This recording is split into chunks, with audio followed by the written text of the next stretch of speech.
خوتي غدو تصبح عليكم اهلا وسهلا مرحبا بكم يا جماعة الخير ازول الفلاون. J'espère que vous allez bien. Salam alaikum. J'espère que vous allez bien me percevoir. Surtout, j'espère que vous allez bien m'écouter ou là vous allez bien m'entendre plutôt. Parce que là où je suis, il y a beaucoup de vent, j'ai l'impression.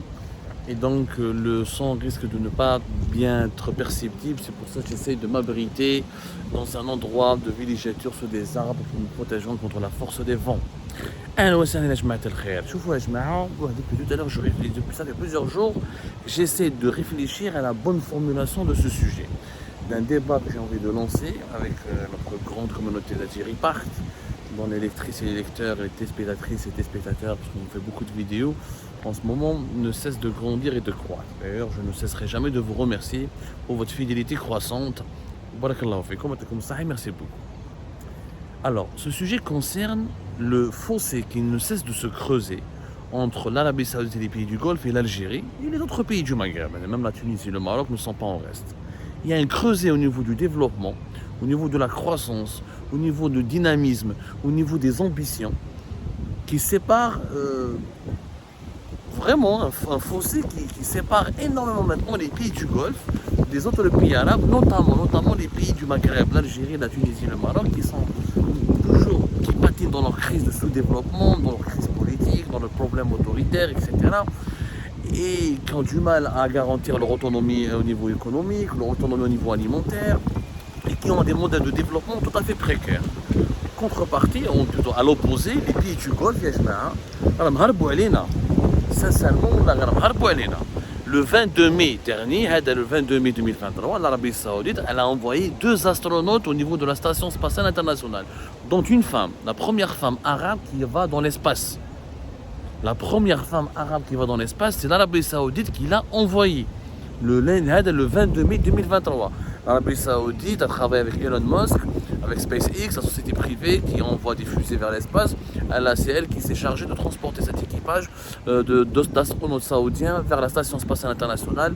Ce projet exceptionnel qui est géré par, je vous le rappelle, le Canada, les États-Unis d'Amérique, le Japon, l'Union européenne et la Russie, qui consiste à bâtir une station spatiale internationale depuis maintenant plus de pratiquement 20 ans que le projet, j'ai oublié les dates, mais ça fait 20 ans que le projet existe pour explorer et faire des recherches scientifiques sur l'espace et sur la conquête spatiale de l'humanité. C'est un honneur pour le monde arabe. Ça n'a pas été suffisamment souligné. Ce n'est pas une Égyptienne, ce n'est pas une Algérienne, ce n'est pas une Marocaine, ce n'est pas une Jordanienne, ce n'est pas une Tunisienne. C'est une Saoudienne qui a été la première femme à voyager dans l'espace. Les pays du Golfe, rappelez-vous, les années 80 ou les années 90, notamment les années 80-70, on rigolait sur ces bédouins. On disait qu'ils n'avaient pas que c'était pas des pays des gens développés, que c'était des bouffeurs de pétrole, des bédouins, ils partent avec leurs chameaux, avec leurs habits, leurs djellabas, des gens arriérés, fanatiques, wahhabis. Ça a complètement changé, NS. Les pays du Golfe ont amorcé une mutation exceptionnelle. Ça a commencé depuis les années 2000, mais surtout avec l'Arabie Saoudite depuis l'arrivée de Mohammed Ben Salman, de 2015-2016, avec son plan Vision 2030. L'Arabie Saoudite fête en 1932 son centenaire de sa fondation. Ils ont mis un plan très ambitieux pour diversifier l'économie, pour créer pour se doter d'une industrie locale, pour développer le tourisme, et surtout ils ont libéralisé les esprits. Ils ont totalement libéralisé les esprits. Aujourd'hui, l'Arabie Saoudite n'est plus wahhabite. Les femmes ont le droit de conduire et des cancers. Les Saoudiennes commencent à s'afficher sans foulard. C'est devenu une destination internationale. Ils ont lancé un label international. Ils ont pris Messi comme ambassadeur. Ils ont visité l'Arabie Saoudite, visité l'Arabie. Le pays s'ouvre. Il y a des pôles scientifiques qui se créent, des universités saoudiennes qui commencent à concurrencer les universités occidentales, des chercheurs internationaux qui commencent à s'installer en Arabie Saoudite. Ce n'est plus avant avec les Émirats, ensuite qui ont propulsé un modèle de dynamisme économique en réinvestissant massivement leur pétrole dans l'économie de connaissance et dans la diversification de l'économie. On a vu le modèle de Dubaï, comment notamment entre 2010 à 2020, comment ça a été une réussite éclatante. Ensuite le Qatar, qui a fait une entrée fracassante dans le monde moderne avec avec une politique axée sur le soft power à travers le sport, à travers le Jazeera, des investissements dans le gaz, des investissements aussi dans les technologies d'information et de communication. maintenant, l'Arabie Saoudite est en train de s'imposer comme l'un des futurs géants de la croissance mondiale.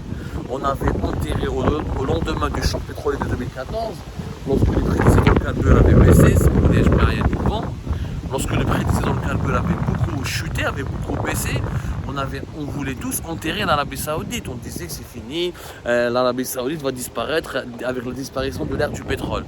Et bien elle est en train de prouver le contraire. L'Arabie Saoudite mise sur le tourisme, mise sur l'industrie, sur les nouvelles technologies, sur les industries pharmaceutiques et biotechnologiques. Et même elle est en train de programmer et de se lancer dans un programme spatial hyper ambitieux.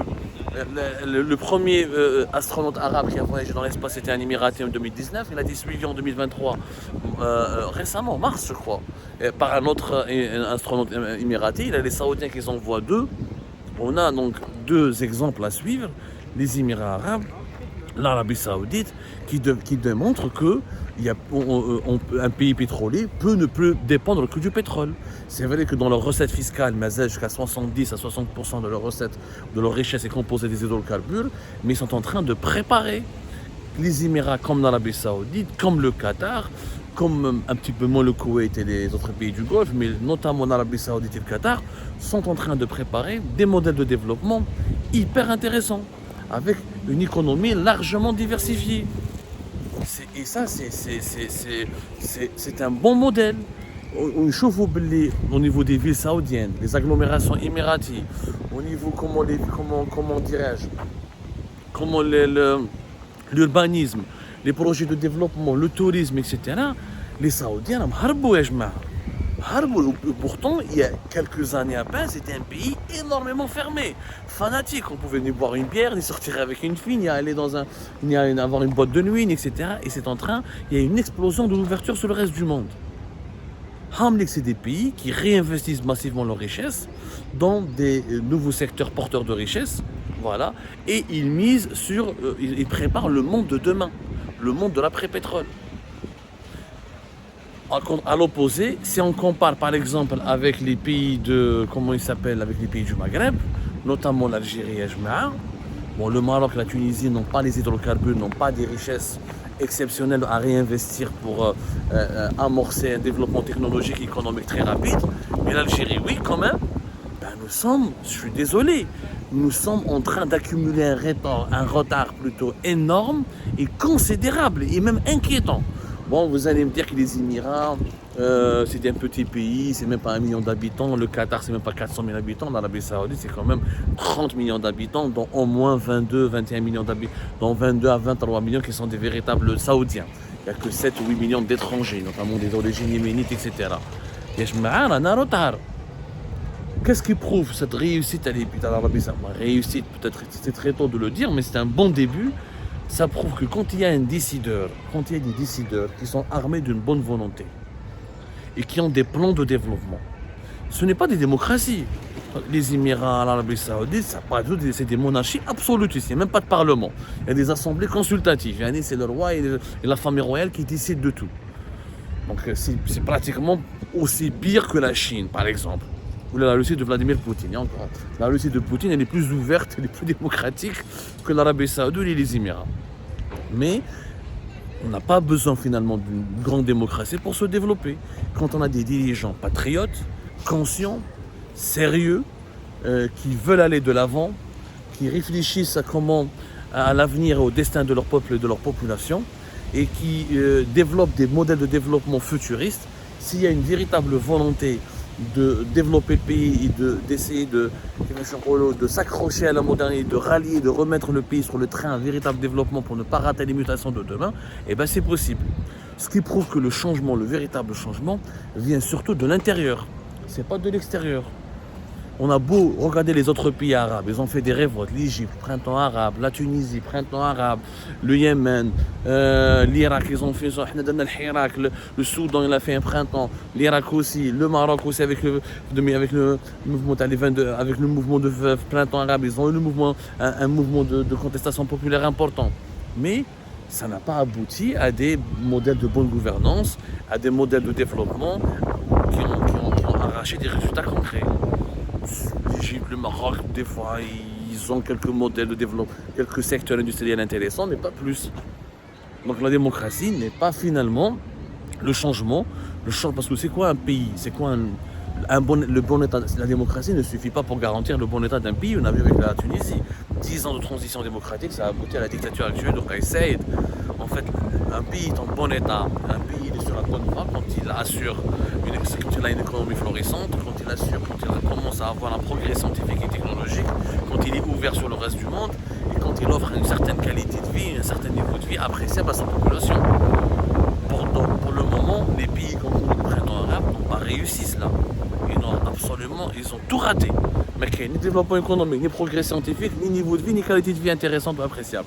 Par contre, les monarchies du Golfe, c'est des dictatures, c'est des monarchies absolutistes, mais quand il y a des dynamiques de réforme de l'intérieur du régime, les pays avancent et progressent.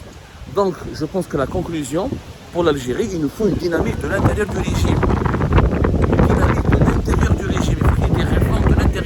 Il nous faut des décideurs réformistes de l'intérieur du Sirail qui doivent être convaincus de la nécessité de changer la manière de gérer le pays, de l'ouvrir sur le reste du monde et d'adopter des réformes économiques et structurelles importantes pour rattraper le retard de développement que nous accusons par rapport au monde développé. Je veux dire, une seule leçon. Et je vous invite d'ailleurs à ce débat. Je m'excuse de raccourcir un petit peu cette émission parce que le fond là derrière moi va vous empêcher de bien m'écouter.